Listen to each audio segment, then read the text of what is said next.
tal, familia? ¿Cómo estáis? Como os comenté en su momento, una de las películas que más he disfrutado en este 2023 ha sido el cuarto capítulo de John Wick, una de estas producciones que te ganaban por desgaste. Esto es, daba igual que te gustase o no te gustase la historia, daba igual que activases o no activases la suspensión de la credibilidad, cuando salieras de verla en el cine te iban a dar ganas de darle de hostias a lo primero que te encontrases por la calle. Una franquicia que ha redefinido el género del cine de acción en todo el mundo y que estaba claro que iba a dar lugar a su propio universo, como el esperado spin-off de Ballerina, protagonizado por Ana de Armas, o la serie de El Continental, una ficción de estilo british compuesta por 3 capítulos de 90 minutos de duración cada uno de ellos y que se centra en el personaje de Winston Scott, que interpreta en las películas de pantalla grande Ian McShane, pero aquí le veremos en sus años mozos. Una ficción que se estrenó ayer tanto en Peacock como en la plataforma de Amazon Prime Video. Y el primer capítulo que pudimos ver ha estado a la altura de lo que se esperaba de ella. Pues venga, cabecera y comenzamos.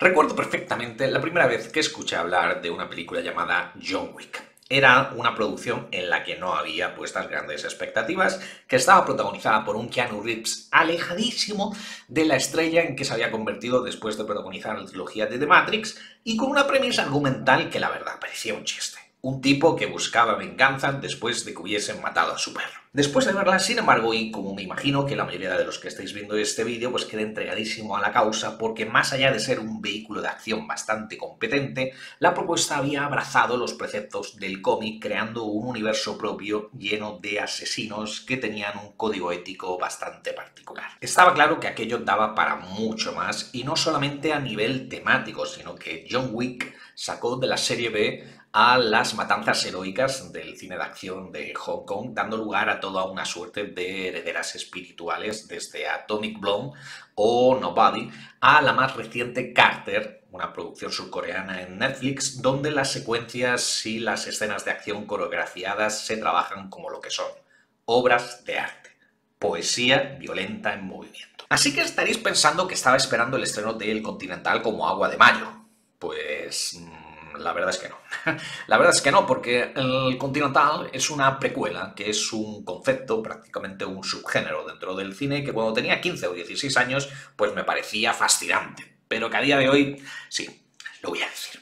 A día de hoy me da bastante pereza. Cualquier película que tenga un mínimo de éxito a día de hoy es susceptible de dar lugar a su propia precuela, y yo me pregunto, ¿realmente es necesario? Las precuelas no es que sean algo novedoso, ni siquiera exclusivo del séptimo arte, ya que son parte también de la literatura prácticamente desde que ésta existe. Pero es cierto que dentro del celuloide, pues tenemos grandes referentes en los que mirarnos, especialmente El Padrino Parte 2 de Francis Ford Coppola, que era a la vez una precuela y una secuela de la cinta original. Y unos años después del estreno de El Padrino Parte 2, en la misma década, más concretamente en 1979, llegó a las pantallas una producción a día de hoy completamente olvidada que era Butch Cassidy and the Sundance Kid, Los primeros años. Vamos, la precuela de la cinta que aquí conocemos como Dos hombres y un destino, donde Tom Berenger y William Katt, que siempre recordaré por ser el gran héroe americano, daban vida a unos socias jóvenes de los personajes interpretados en la película original por Paul Newman y Robert Redford. Y esta película ya denotaba la gran carencia que tienen como concepto las precuelas, y es que ya sabemos cómo va a terminar la historia. Que es un poco más o menos lo que le pasaba a la trilogía de precuelas de Star Wars, que mira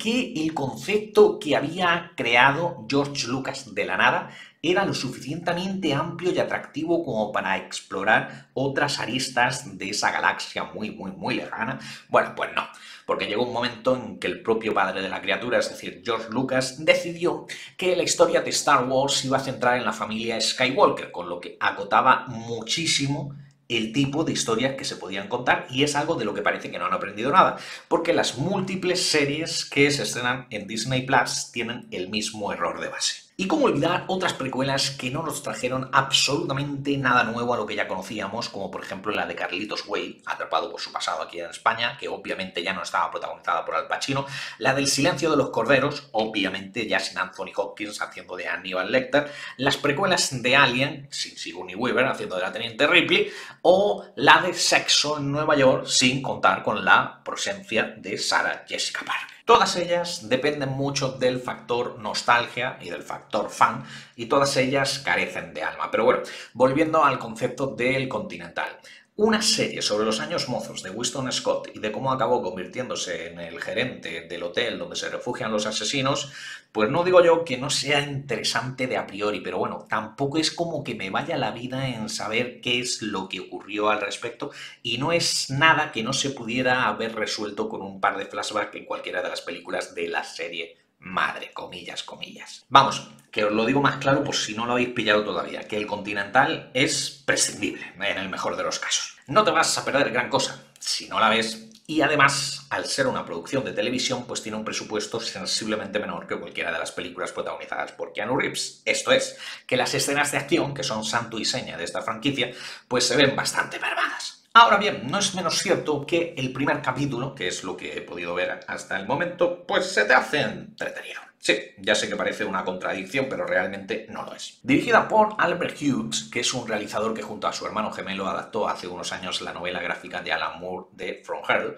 con un resultado final harto discutible, hay que negarlo. Bueno, en cualquier caso, los responsables de esta El Continental son conscientes de que en muchos sentidos no pueden competir con la franquicia principal de John Wick, así que se preocupan en darle mayor chicha a nivel argumental, a nivel dramático a la propuesta, que no es precisamente uno de los puntos fuertes de las cintas protagonizadas por Reeves. Ambientada en la década de los 70, El Continental nos presenta a Winston Scott como un joven timador de altos vuelos que debe reencontrarse con su hermano mayor, con quien hace años que no habla, para satisfacer los deseos de Cormac, que es el actual director del hotel El Continental, quien a su vez está presionado por la alta mesa porque Franklin, el hermano de Winston, les ha robado un objeto de preciado valor. Una propuesta sencilla, a lo Caín y Abel, que sin embargo es una historia que siempre funciona y que sobre todo es una fantasía poder ver a Cormac interpretado por Mel Gibson, es decir, el principal villano de la función, que es un actor que tiene una larguísima leyenda negra detrás de él, pero que a la misma vez tiene ese halo de vieja estrella de Hollywood que no abunda entre las nuevas generaciones. Y es que, sinceramente, esto sería un tema para analizar en otro vídeo distinto, pero el Star System actual de la meca del cine sigue estando sustentado en las espaldas de gente como DiCaprio, Brad Pitt o Meryl Streep, que tienen respectivamente los 50, los 60 y los 74 años, y no parece que haya gente dispuesta a tomarles el relevo. El Continental, por ende, dependen demasiado de las escenas en las que aparece Mel Gibson, que se come literalmente la pantalla en cuanto aparece, y de un tal Colin Woodell, creo que es el nombre de este actor, que es la versión joven de Ian McShane en la pantalla grande, vamos, que es un actor que tiene algo, es atractivo el chico y tal, pero no es que tenga todavía el suficiente carisma como para decir, me importa una mierda lo que pase, pero yo quiero seguir viendo a este tío. Eso sí, al estar ambientada en la década de los 70, pues la producción no pierde la oportunidad de mostrar la puesta en escena y la fotografía del tipo de historias que se ambientan en los 70 y que en su día Martin Scorsese debería de haber patentado. Y no es coña. Igual que el rapero Jay-Z tiene patentado su propio color de azul, todas las historias, tanto de la pequeña como de la gran pantalla, ambientadas en los 70, parecen sacadas de la filmografía de Martin Scorsese, especialmente de Taxi Driver. Primero el Joker de Todd Phillips, luego la serie The Deuce de HBO protagonizada por James Franco y ahora El Continental. Todas tienen ese look así como plomizo, grisáceo, que te traslada inmediatamente a los 70 como si en dicha década no hubiese existido ni un solo día de sol. Una puesta en escena que le sienta como un guante a cualquier producción ambientada en el universo de John Wick,